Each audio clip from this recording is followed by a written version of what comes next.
What is up, ladies and gentlemen? Steve Nastatoski here of Maize n Brew, bringing you another film analysis. This time we're looking at Rutgers, and we got some negative plays to look at. Checking out the offense, we got 16 plays here that I'll be going through.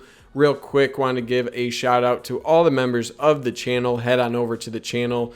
If you're looking to become a member, there should be a join button there, and that'll provide you different options for supporting the channel, and you get exclusive perks, okay? So shout out to members who have joined: Logan, Wes, Drink, Christopher, Venom, Emily, GD, Ian, Lewis, Boogie, Boogie Board Sean, Noah, Dylan, Alex, Aaron, Andrew, Sam, Terry, and Keno. I appreciate all of you guys for being members, and hopefully there's a lot more content to come to make that membership worth it. So I've rambled on long enough. Let's check out Rutgers and some of this ugly offensive film. Let's solve some problems today, all right? I'll check you guys on the next one.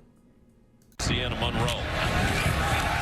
McNamara looks like he's going to throw for the first time, and it is incomplete. First throw incomplete to Honigford. Let's look at the routes real quick. You're going to see kind of a dual seam route action here from Eric All, and I think this is Schoonmaker. Don't really see what Sainristil's up to on the outside. Seems like kind of a hitch route, similar at the bottom of your screen for Honigford. We can't see him. He's out of frame here. So that's what you'll see. Let's go through the footage here. There you can see them kind of on their routes there. Sainristil, yeah, he's on a little hitch at the top of your screen there. Okay, looking at pass protection. So a good giveaway of, are they bringing pressure off the edge? Look at the verticality of these two guys, right? They're lined up pretty similarly. This could be a dead giveaway, especially with him looking inside here, that he is coming off the edge. Michigan recognizes this off of the snap. Stuber is going to get over there. Block here, you got 4 down linemen. They're all going to be rushing as well. Blake Corum's going out, kind of just has a little sit route, and this guy has a responsibility on Blake Corum. So because they recognize this guy as a potential threat off the edge here, Stuber is accounting for him. So you can see pass protection there. Stuber gets that. Good blocking all around. Everyone's accounted for, and relatively clean pocket with ample time for McNamara to get off of his first read here into his second read. So what is he actually reading? What's the actual play here? So he wants to go to Eric All here. Okay, what he's looking at here, we have off the snap again. He's looking at this safety. This safety started from around here. He's dropping back into the middle of the field. He is still slightly shaded over to this side of the field, right, if you split it in half. So yeah, Eric All is the first target he wants to go to on the seam route here, but he has initially watched this safety creep around here, but as McNamara is watching here, he recognizes out of the corner of his eye that Eric All is coming vertically here. There's some space to cover on the outside, so he's going to drift back that way. That's why you have McNamara come off of that. There's a lot of space there, but that safety will probably be able to cover that. So it's a good idea to come off of it. The issue here is he should have thrown right away as soon as he came off of that towards this, but been in the throwing motion.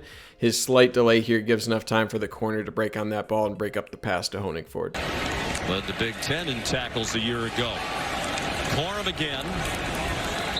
Pin and pull doesn't really go anywhere, so what's the play design here? You're going to leave this guy unblocked. What that does, it leaves 6 players here for your 6 blockers, right? You have runners for the numbers going this way. You can leave this guy unblocked because you're headed to this side of the line. Everyone up above this line essentially is out of this play. Just get them out of there, okay?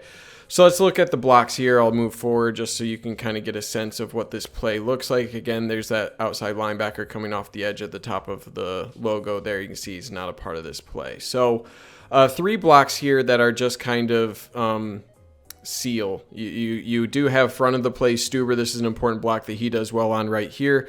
You're going to have Vistardis on the nose tackle right here, and backside left tackle Hayes there taking on the defensive end. Okay, so Hayes does fine. Stuber gets good movement here. You can see, I think this is 38, getting blocked pretty well. Main issue here is that Vistardis loses his guy, right? Nimble nose. He's constantly slanting the center. He's a really tough assignment. And Vistardis just misses him. He fires off here, but this nimble nose gets around this block, able to get his head through the play side A gap right there. Boom, you can see that little swim move. Able to give up some depth there, and now he's making the tackle. Okay, looking at just the pullers and what they're supposed to do. So at the front side of the play, your kind of H-back here is getting past this defensive end to block this gentleman since it's pin and pull. The first guy through is going to pin this outside guy right here, this defensive end, and then your final puller here, Keegan, is going to be following through the hole to pick up this flowing linebacker. Okay, so that's the play design. It never actually gets there, again, because of that nose winning the one-on-one battle against Vistardis, right? The pins are there. You can see there's your first pull. That's getting there. A little bit of a stumble here from your H-back, but you do have this lane kind of forming for Keegan, but because that nose tackle beats Vistardis, it's kind of a dead play as a result. Your picture, they're extremely close. Eric All to tight. Kind of a split zone action here. They're trying to sell this give right here to Blake Corum. They're trying to sell Eric All coming across to block this gentleman, right? So the offensive line is just slanting this way. They're just slanting this way because the play is going to Eric All the entire way. You'll see even on the routes, he's not even actually running a route at the top of your screen. He's heading out to block this safety, and he is just running off this corner to get him out of there. So this only works if the defense is in man-to-man. You'll see why here in a second, right? So just so you get a sense of what the play looks like, there's the fake to Corum. And with the fake to Corum, they're hoping that especially this guy, but everyone else is flowing this way off of this run action, right? They're hoping that everyone starts flowing this way. That will give the freedom for Eric All to slip back here. The reason that I say that this is designed strictly to go to Eric All is because look at where Andrew Stuber is right now. Because this is a pass behind the line of scrimmage, he is valid to be past 3 yards. At least that's my understanding of the rule. If he were past the line of scrimmage, this would be an eligible receiver downfield. Now that's my understanding of that rule. And also because Cornelius Johnson is strictly looking to block, he's not actually running a route. Okay, so this play hinges on this guy being sold by the run action and at least going this way a little bit. You get Andrew Stuber out here as kind of a lead blocker and man-to-man coverage here on Cornelius Johnson, so he runs off number 5 away from the flat. So that's not what actually happens, right? Blocking's fine, nothing really to talk about that, but 58 does a good job staying home here, and he gets on his high horse to get over to the flat. This guy's not in man-to-man coverage, right? Cornelius Johnson is running downfield here, and you have Andrew Stuber in no man's land. There's really nothing he could have done. He's getting out here in case this guy was on Cornelius Johnson, say right about here, recognizes what's going on, tries to come up, and then he runs into Andrew Stuber, okay? So this guy helps throw it off, but then also just them being in zone coverage and not man, that's really what dooms this play. So they just got caught, right? It was a good defensive call and not the man look that Michigan was hoping for. Really believes in him. Zone blocking here up front for Michigan. It's kind of tough to understand what Michigan is going for here, okay? Here's again with your nimble nose. He's going to cut across here. This guy's slanting inside also to this A-gap. This guy's also going to slant hard inside. You'll have an outside linebacker blitzing off the edge. Actually, it might have been a safety. I should have went back and looked at that. Regardless, you're going to have one-on-one blocking here. It's a really odd first step for Hayes, and I'm not exactly, this is why I'm kind of questioning what's going on here. What seems to me to be the likely, what they're trying to do here is Hayes is taking a big step this way. It looks like they're trying to double here so that Keegan can eventually get to the second level right here on number 3. Seems like this should just be a one-on-one block with Vistardis, and then it seems like this should be a 2-on-1 block eventually for the right guard to get out to number 9. Okay, that's what seemingly should have happened. So let's first look at what blows this play up, which is Vistardis. Okay, so focus in on Vistardis right here on number 50. You can see again, boom, that first move, Vistardis just gets off balance, just stumbles, really good swim move there, and that forces Corum to make a decision right now. You could argue, yeah, this could have been a better decision, but you do have number 3 who would likely fill this hole, so I'm not really going to ding Corum for that, okay? And then, obviously, the guy coming off the edge, he's unblocked. Numbers aren't accounted for that, so that forces Corum into a really tough situation here. No winning at that point, okay? So it's really weird here, again, with this first step you see of Hayes. He's not really helping here, right? You got the one-on-one block on 92. Seems like you're supposed to have, is this Filiaga getting out to the second level, not able to do that with the way that 92 slanted in there on Filiaga. And then, again, the combo block between Hayes and, Zinter and Stuber here doesn't allow anything to get to the second level. So it's just a lot of like weirdness over here. This block's fine, but weirdness here, a loss right here, and then not able to get to the second level here. There's just not a lot going right for this play for Michigan, and results in nothing great. Season in large part to playing games like this. And you take him out for something that really wasn't malicious. The incomplete pass. That one hurts. Little split zone fake here, right? You're bringing Eric all across the formation here. Looks like zone blocking up front. He's going here. Schoonmaker's going to release on a kind of a flag route here, or a deep out, whatever you want to call that. Little slant backside. This isn't really an option, or it's not going to be looked at. And then up front, it's just simple zone blocking, right? Just sell the run here, slant slightly this way, and just don't let anybody through. So the key block here is Haskins, right? He's faking here. This is what is supposed to keep everyone up or attacking the line of scrimmage, kind of vacate this area. So Haskins coming off the edge here. He is responsible for anyone that is threatening the path of McNamara's pass to this area, okay? So I'll just cycle through here a little bit as we do. Let me zoom in a little bit so it's not as fast. So you can see blocking is relatively good. Nothing to really note there outside of one omission, right? On blocking, Haskins after the fake, he is going after this gentleman right here. It might be a little hard to see with Eric All going out in front of him, right? He's kind of blocking that, but Haskins just straight up misses that, okay? So that allows that defender to jump right there and almost get a tip on that pass. So a better block, and you can kind of see what he's going for here. Kind of a cut block, I suppose, but any sort of cut down you can do of him, just take away his legs, his ability to jump, and that's all you need. Because his ability to jump, that's the biggest threat to completing this pass. It's all about the misdirection, and him missing that almost jeopardizes that. And it could have affected the trajectory in which McNamara throws that pass, right? But you get what you want out of the tight end. Schoonmaker does stumble here, so in terms of timing, that could affect the time that he gets out there. You can see right there, there's that stumble, but it is open. You'd like to see McNamara put a little bit more loft, a little bit more touch, because, again, there's no one out there, right? He did the right thing by going to him. He is open, and he is the primary option. Just got to loft that ball a little bit more. Unfortunate that he slipped, and unfortunate Haskins didn't get that block. This is a much different year in every way. They bring a blitz. McNamara lofts it up. Second and 12 set up from a false start penalty. So you're behind the sticks here. You're getting a little fake pin pull action here with guard pull here. You're going to have Schoonmaker going around here, fake action here.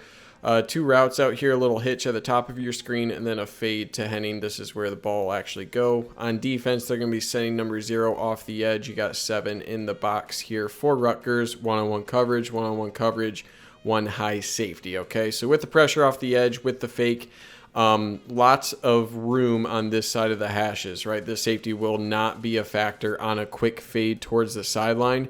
So nothing really to report here. It's a quick throw, so protection isn't really a factor here. One-on-one coverage, again, the first read is to the fade, trying to get A.J. Henning involved on offense a little bit. This might be a little sped up because of this guy coming off the edge, right? He has to throw off the back foot. This isn't about a throw that needs to be delivered completely accurately. It needs to be delivered with a lot of air on the ball and a lot of room for the wide receiver to adjust to it, okay? So this is likely called a fade. I don't see how it would be anything else. It seems like Henning needs to get his head around quicker. It seems like he expected the pass to be a little further along. So I don't know. This could be a timing thing because, like I said, number 0 coming off the edge as quickly as he did.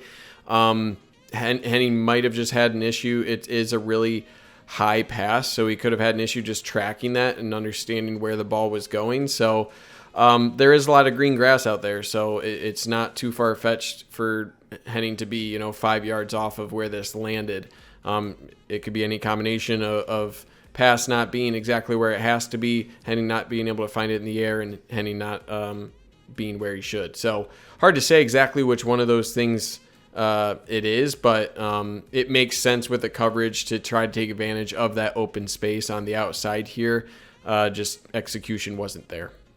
He's 5 on this rush. It's a running play on 3rd down and 12, and Rutgers is there. So 3rd down and 12, first thing to address is the play call. Why would you go 3rd and 12? You're at around the 40 of the opponent. Why would you do it? If you get 6 yards or so, okay, you get to the 35, you got a good kicker, you're looking at what, 50-ish yarder, 52 yarder. So that's why, despite it being 3rd and long, defense, they're probably expecting the pass, right? So it's realistic to get 6 yards, get into field goal range. It obviously didn't happen. So next, let's look at why it went poorly. Okay, split zone action here. The goal for Michigan is to get to this linebacker with Zinter. Zinter wants to release to get this linebacker one-on-one block here, one-on-one block on nose tackle, backside, boom, boom. They're accounted for. Bring Schoonmaker over, account for this edgemost defender, right? So everyone should be accounted for. You got 6 here for 6 blockers. Outside, just take away your man. Split zone, just follow here off the butt of Schoonmaker, and you should be able to have that, right? So good movement from Stuber here on the front side. You can see Stuber right tackle does a really good job getting down here, but because of how hard this guy slants inside, that prevents Zinter from getting any sort of leverage on this gentleman right here, right? Because this guy is close to the line of scrimmage, there's no depth that can be gained. They're clogging the center of this line.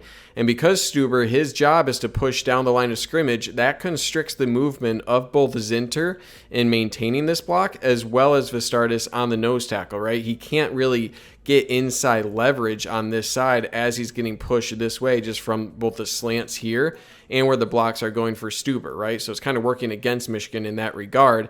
As a result, this linebacker can flow over into the hole as well as the nose tackle late to support this, right? So nothing really on the backside to note there, but on the front side, it's all about that slanting defensive lineman and that linebacker who is now, because of that slant from the defensive lineman, he's free right here to readjust, get his nose in the hole, and despite the good block from Schoonmaker, there's nowhere for Corum to go. That linebacker is waiting there, makes contact, 1 yard.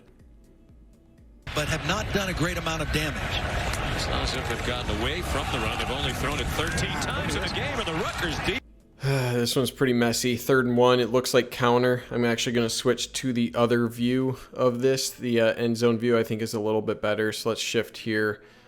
Do our best to navigate with the drawings on the screen. So I'm going to point out issues first, okay? Another issue here, Vistardis not having his best game, okay? He has a tough assignment on this linebacker. Get him one-on-one block. This guy's going to cut inside on play side A-gap here. So he's who I think eventually causes Haskins to shift his route here, okay? Notice how he is squirting through that hole here. I think that kind of spooks Haskins, right? So that's a missed block from Vistardis. That guy is right in the play side A gap and causing a wreck there and eventually assists on that tackle. Okay, so that's a big issue. Issue number 2 here. Because of where this nose is pointed, right? They just slant at the nose. That's their MO all game. He's actually going to take a step back. He's not going to go that way. He's going to go this way. Zinter takes his first step, obviously this way to take him out. Because he goes to the B gap there. What's supposed to happen, I believe, is Zinter takes this guy and Vistardis is supposed to get, or Vistardis, what am I saying? Stuber is supposed to get to number 9 here, okay? Because this guy goes right between them, that doesn't create a free release for Stuber to get to the second level, okay? You'll see not able to get to the second level, and eventually number 9 helps assist the tackle as well, okay? So I think this play is supposed to be kind of a double here, get to this linebacker, right? Boom, boom. These guys are running a stunt here, so they actually do a good job here. Honigford takes the guy in the stunt. You got this block coming across for all to kick that out, and Haskins follows here. I think that's where it's supposed to go. I think just the nose tackle, the interior getting blown up there throws Haskins to the backside. No one accounts for this because I don't think the play is supposed to go this way, so Haskins probably should default here. He defaults to the wrong side and meets some opposition. So that's my take. Could be wrong, but that's kind of what went wrong on this play. I try to probe the perimeter a little bit. McNamara throws over the middle, incomplete. This play really hurts. Okay, this is a beautiful concept, and it's a beautiful concept because Rutgers was doing this all game, flying down a safety off the edge here, rotating this guy back out for a deep safety here. The way to beat that, quick slant, quick slant. You're bringing your tight end on a crossing route to vacate this guy. And then you're going to have Corum out into the flats and another crossing route here out of Cornelius Johnson. So what this does, you got man coverage, man coverage, man coverage. This is a good matchup because of how far off this guy has to play. This guy blitzing, he's not going to be in this throwing path either. So it's nice because this guy is going against the grain of what this slant route is. If he catches here, this guy's momentum's taking him in the wrong place. He really has a lot of open field here. We saw this earlier with a successful play to Roman Wilson, I believe. So the eyes first for K. McNamara is going to the outside, it looks like, to Baldwin. This is possibly his first read. He probably doesn't like the separation. As we move forward, we can see he's pretty well covered right here. So that's why he comes off of that first read, probably notices that this safety's rolling down here. So waiting a beat, notices the separation here that Sainer still has. Real quick on pass protection, pretty good. Nothing really to note here. Just 3 down linemen. You'll have 1 more off the edge. Good recognition from your left tackle Hayes on this guy screaming off the edge. They account for this, and he's able to pick him up. So ample time, plenty of time to come off of that first read. Notice this separation. Boom, this is a wide open lane for McNamara. He just delivers low, right? If he catches this in stride, if that's a little bit more at his chest, possible that he catches this, is able to reroute a little bit around this guy, and he's possibly gone with just that deep safety to beat. So yeah, throw should be a little bit higher. You could argue he should still catch that, but that's at his knees. That's a pretty tough catch to complete there. So just missed opportunity, right? Execution needs to be there. The play call was good, especially with that safety creeping up on that blitz. That's what you look for, and just couldn't get it done. Right now. Turn rejected for targeting. Melton suspended prior to the game. McNamara throws. Lucky this one wasn't picked. Actually, it's pretty nice that all got a hand on that. Otherwise, it probably would have been. So the route tree, comeback route on the top of your screen. That's a wavy line, but you get the picture there. Deep dig route here for Eric All. This is what's going to get thrown at. Kind of an inside release, like deep cross. It's actually not as sharp as that. It's closer to that. And then you're going to have a shallow cross here from Schoonmaker, and then a little angle route out of the backfield for Blake Corum. Okay, so I'll just do this a couple times so you can get a sense of the route tree here. There you go. Nice. Okay, so protection's pretty simple. 3 down linemen, 1 off the edge. 1, 2, 3, 4. You got 5 blockers in to account for that. You're all good there. As the play develops, no pressure gets to Kate McNamara all the time in the world to read what's going on here. Okay, so first thing he's looking at, it looks like he's reading the safety. Okay, it's clear he wants to go to Eric All, recognize where he's going. Thing he should be reading, though, secondarily from his first read, he has these guys in this line of vision, right? So these linebackers, as soon as he sees these guys drop, right, it's 2nd and 10, okay? You don't need all the yards here. If this is a 3rd and 10, I can understand what he's trying to do, but it's 2nd and 10. As soon as he sees those linebackers kind of as he's reading this safety, he should be able to understand these guys are dropping back into his zone here. He should recognize from that especially that you're going to have some underneath routes that are open here, right? If he hits Schoonmaker right now, right as he recognizes these guys are dropping, that's going to be big yardage, okay? And maybe not it's 10 not 10 yards, but it'll set you up at probably 3rd and 2, 3rd and 3 at the worst. If you hit that right now as those guys are getting into their drops, right? There's a lot of green grass here for Schoonmaker. He can probably get around here and set yourself up well for a 3rd down, or even Blake Corum going on the angle route, right? So not seeing the field clearly, forcing things unnecessarily there. It seems like he probably could have had a window there for Eric All and just didn't deliver. So kind of a combination of errors there. Crowd the line of scrimmage doesn't mean they're going to rush. They only rush 3. And they still get pressure. McNamara on the run is across the line of scrimmage now, and he does. Okay, 3rd and 10, and you get beat by a 3-man pressure, right? It broadcasted a good job recognizing, yep, there's 6 guys here. They only end up sending 3. Okay, I'll forward that. You can see who's dropping. What is Rutgers doing? They are sending 3 guys. 1, 2. They're going to loop the 3rd around here, and it's unfortunate that the gap that Blake Corum is releasing out of is the gap that this guy who is on his stunt goes through. Okay, so you can see there's 1, 2, 3. Couple issues on the pass protection. Vistardis needs to pass this guy off. Okay, does a good job engaging with him initially. As he crosses his face, he's got to recognize, hey, there's nothing really on this side coming towards these guys. I have help. Okay, so that's something that's tough to do. You'd expect a veteran, especially with how well Vistardis has been playing, to do that. He does not. He follows him. And that forces Zinter to commit to 26 here on this stunt inside. Because, like I said, Blake Corum's going out here. There's a gap here between Zinter. He has to commit just in case 58 comes off the edge. He doesn't, so there is this gap here. That's going to open up this guy coming, right? Zinter cannot release this guy. He's already dealing with a guy on a stunt coming across his face there. He does do a good job redirect. Again, he's hedging here, right? He's doing the best he can with two guys. Again, you see Vistardis there not able to recover, and that flushes McNamara from the pocket. You could argue Blake Corum should get a chip on this guy, this defensive tackle that's stunting. I think that would be fair. Stuber should get over quickly, a little bit more quickly as well to help. But anyway, so looking at the routes, vertical concepts on the outside, don't really see what they do. It's a deep dig route here. Looks like something else vertical here. But given everything's going deep, right, it's third down.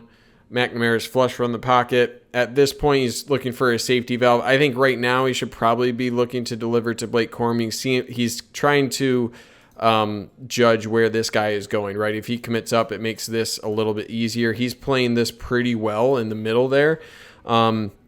If I'm McNamara, I probably try to stretch this down the line of scrimmage instead of attacking here. He needs to recognize this is the relationship I need to prioritize, right? And the further I get down the line, I still have options here to cut up the sideline. And this guy, I force him to commit, right? The longer that I have behind the line of scrimmage, the more time I get to read what that guy does. Instead, he kind of commits to the run right away. I think there's a fair argument that at this point there's a clear throwing path to Blake Corum. Blake Corum could have gotten a little bit more depth, settle behind this for a loftier pass. That is a risk, but again, I understand where McNamara is coming from. A bummer that the stunt got through, and just a tough spot. Here in the fourth quarter.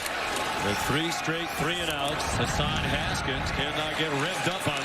Power left concept here. So backside is just kind of down blocking. You're going to have Eric All. Whoops, wrong color. He's kicking out the edgemost defender here. Zinter is leading through the hole here. You're going to have a double here between Honigford and Hayes. Hayes will drop off for linebacker. The puller should be able to get through the hole for this linebacker. And everyone else is essentially blocking this way to block for or to cover the hole left from Zinter. All right, so that's kind of the path, and Haskins should follow the pull from Zinter through the hole. So good initial kick there from Eric All. He gets movement on the edgemost defender, so good job head inside here, right? The play is supposed to go inside of that, so no issues with Eric All. He's becoming a really good blocking tight end there. And displaces that guy by about a yard. So the issue here is on this double. 71 here, I'll point him out. He does a really good job holding up to this double from Honigford and Hayes. Honigford needs to do a better job getting more movement. There's no hole created here because of the lack of movement generated from Honigford. You can see that guy just kind of plants his leg there, somehow stays up, and Honigford's just a little too high, right? He's not able to get under the shoulder pads of 71.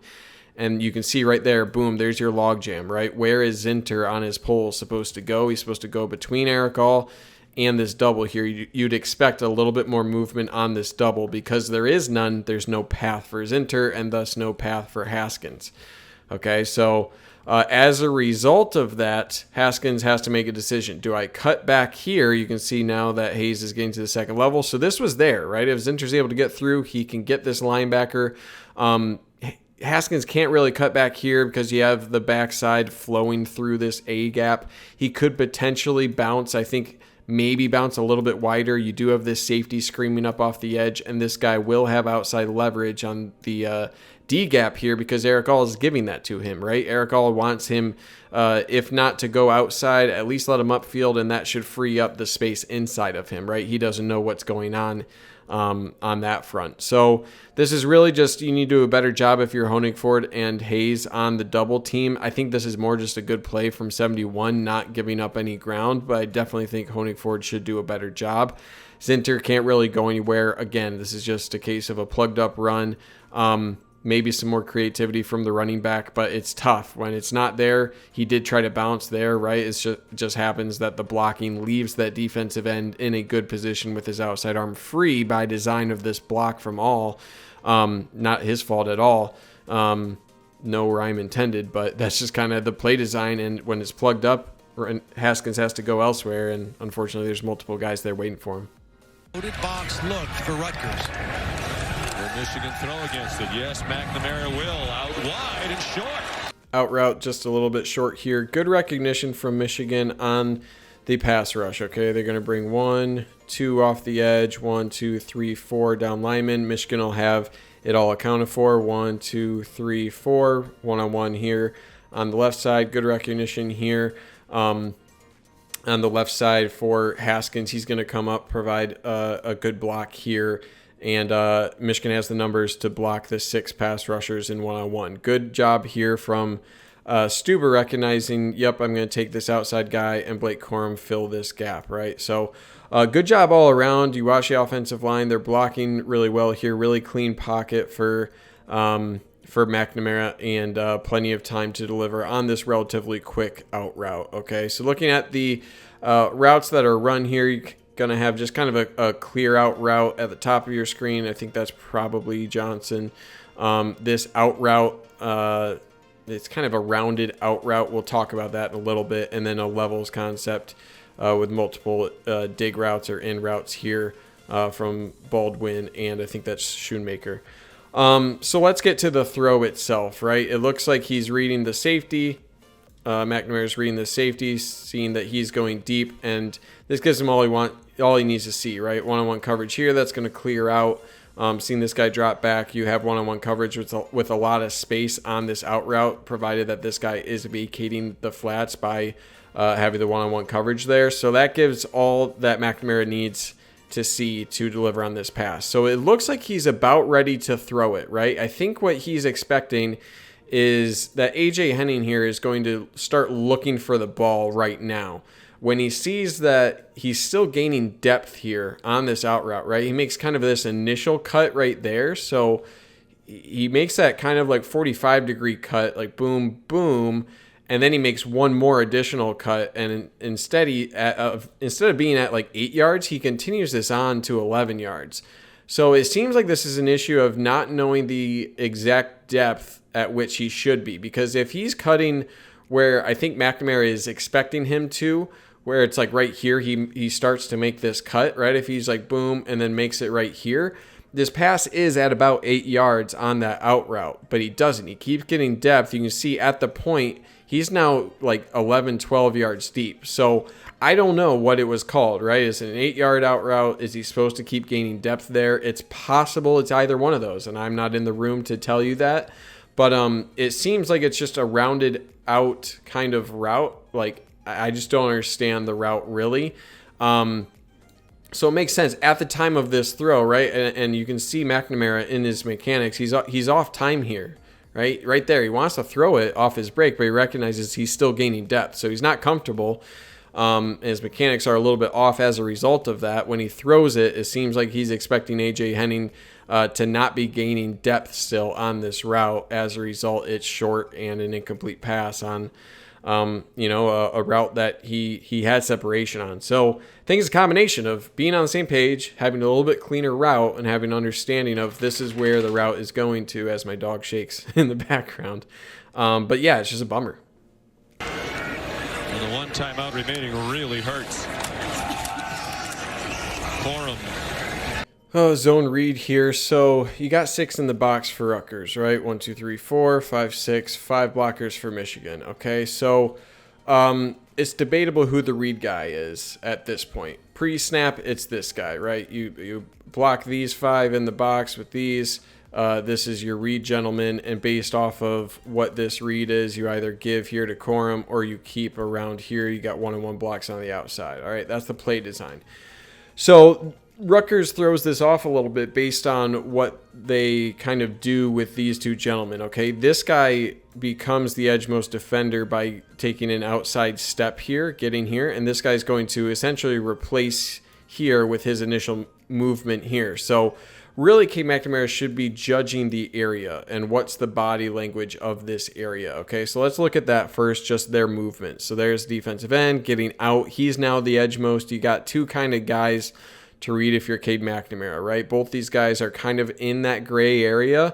To me, and of course, hindsight is always 20/20, but look at the body language here, right? 88 is tricky because he does get some depth here, but then he kind of stops and he is pointed this way. This guy is clearly heading back inside for the running back. So it's tough, right? At the mesh point right here, I can understand the give. But again, in hindsight, where's the body language? Is 88 really going to be able to make a play on a keep out here, right? And what have you done all game? You've been giving to the running back, right? No quarterback reads at this point. So with kind of the body language, the movement here, I like the keep. Again, it's a gray area keep. Seems like this would have had more success, but Rutgers is clever in how they're doing this, and the motion, initial motion of 88 to the outside and this here makes it a complicated read for Cade McNamara. Okay, so looking at the blocks, they do about as well as they can, right? Stuber is leaving 88 because he's getting to the second level. This guy is supposed to be the read guy, and he's getting to the second level, blocking this outside linebacker who's coming into that space. The issue here, 88 is able to make first contact, right? Because he's pointed inwards, his momentum's taking him towards that play. That defensive end is now able to make that play. Zinter doesn't do a good job staying engaged with number 9, who's having a pretty damn good game. Not able to stay engaged with that. He disengages Zinter and also makes the assisted tackle. I also don't understand, you can see there, disengage with Zinter, makes the tackle there. So Zinter definitely needs to do a better job on this one.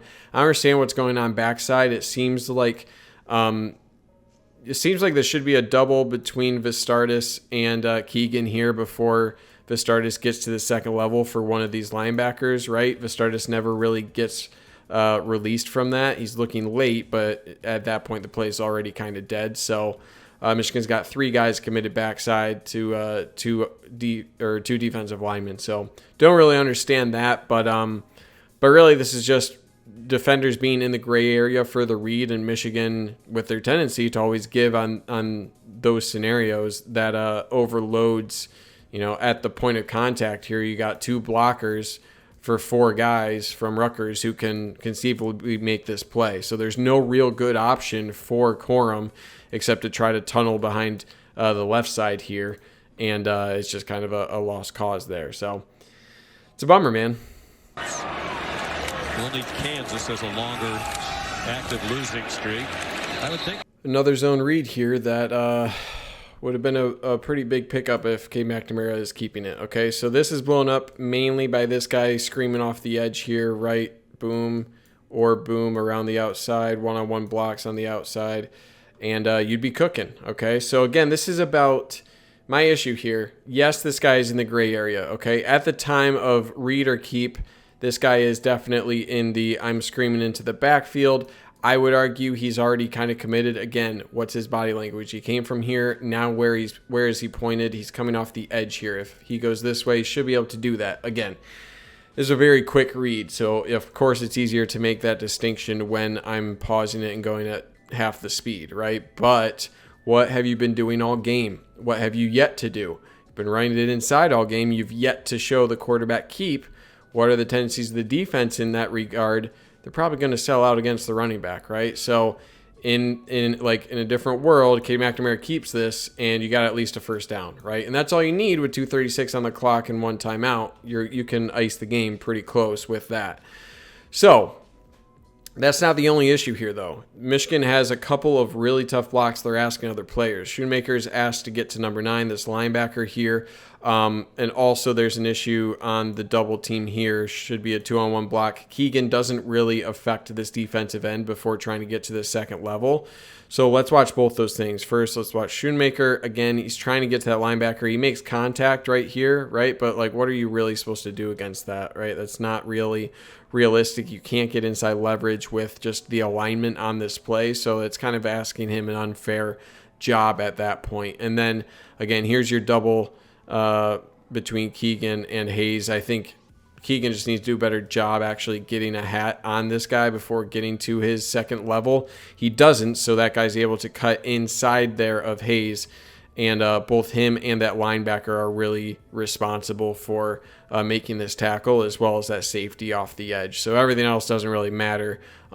Play side, you're kind of doomed as a result of those blocks, and the alignment doesn't do Michigan any favors. But yeah, should be keeping that, right? Based on your tendencies, you got to show the QB can keep once in a while. And when it's my biggest thing, I'm going to go way over time on this single play, but when a guy is playing in the gray area, they need to do a better job of communicating with the quarterback. Hey, listen, we have been giving all game. We've been handing the ball off all game. His tendency is likely going to favor the give because that's what we've shown all game, right? That could vary from game to game. That needs to be communicated with your quarterback on what is this guy's tendency when he is in that gray area. Seems like it's not happening, because otherwise you would use that tendency to your advantage to understand, yeah, gray area, keep. And that communication seemingly isn't happening, or it's just not being executed upon. So really frustrating, because it would have been a huge play. Huge play here. McNamara faked the handoff to corner. So now, this is the very next play, which is important to consider, because on last play, the guy was coming from about here at the time of the snap, right? He came from about here, and then by the time he was right about here, this was when it was about the time for the read decision, okay? So that's a big difference, starting from here versus starting up here. So Michigan must have realized, hey, we missed on that last one. Let's call the same thing. Because that guy's starting now, that safety's starting at the line of scrimmage, he's able to get to here, damn near able to blow up the exchange altogether. He's right here. That's a huge difference than being back here. Okay, so I understand that this is now a tough read, and they definitely told McNamara, hey, be looking to keep on this one because we had it last time, right? So the issue here is he is waiting, right? His momentum is slowed way down. If you give it to McNamara, again, look at the blocks, okay? Now you're cooking with something out here with one-on-one coverage here. You'll likely have quite the path for Blake Corum. So this is just being outcoached. Honestly, it just is. Especially with the way Rutgers is slanting this way, linebacker coming down here. So you'll have a good opportunity here with all these blocks. The blocks are here for the give for Blake Corum, right? Good movement on the double from Hayes and Keegan right there. You're getting a good block on the edge here from Schoonmaker. Again, look at the right side of this hole if it is a give. Again, I understand this is a tough read now, not putting themselves in a very easy situation. Again, hindsight 2020, if that's a give, that's hell of a lane there for Blake Corum right here to have something. So honestly, I think Rutgers is well coached, and they understood that based on last play, Michigan's probably going to try to do something similar because they missed on the last one, and unfortunately, Rutgers is smart. Okay, so what are my final takeaways from this? Number one, yes, McNamara was not good in the second half. Okay, I'll put that bluntly. After that missed throw at the end of the first half to Schoonmaker in the end zone, after that, he had a couple misses. The slant to Sainristil across the middle that would have been first down, another huge chunk play opportunity, missed that one. Some miscommunication apparently with A.J. Henning, the missed fade, the out route, again, just not on the same page, not throwing confidently from Cade McNamara. That can't continue if Michigan wants to win against better teams, okay? Number two, I think Michigan was pretty vanilla in this game overall, especially in the run game, not attacking the edges, not finding ways to scheme wins, easy wins outside of just the interior offensive line. It seems like Michigan really wants to lean on the run inside the tackles and not get the ball in the hands of A.J. Henning on an end around or creativity in the run game beyond that, right? We only saw one run to Corum, not in this one, but that went outside and went for 8 yards or so. So more of that, I think, is necessary. And number 3, I think Michigan got out-coached in certain areas, right? There were a couple scenarios where Michigan was expecting zone from Rutgers on the tight end split zone play action that didn't go anywhere. I think there were times, especially at the end of the game, with kind of the read option, that they're not coaching the quarterback read well enough for Michigan to truly take advantage of that when there are numbers in the box for you to need to rely on that read accurately for the play to be successful. I just don't think it's there, and it's 3 years now with Gaddis, and that's just an area of the offense that has been severely lacking. So I'm not encouraged by this. I think McNamara will play better. I think this is, one half, and hopefully the team can learn from that, especially coaching staff can learn from that overall. But yeah, ugly second half. Michigan still ekes out a win, and hopefully, like I said, it's only bad if you don't learn from it, because you still escaped with a victory. So beyond that, thank you guys for taking time to watch this video. Throw a like, throw a subscription, become a member if you want. But beyond that, guys, appreciate you taking time to watch this extremely long video. Leave a comment if you made it this far. I'd be really impressed if you did. Put the word pineapple or something in the comments. I don't know. But anyway, thank you again. Stay safe out there. And as always, go blue.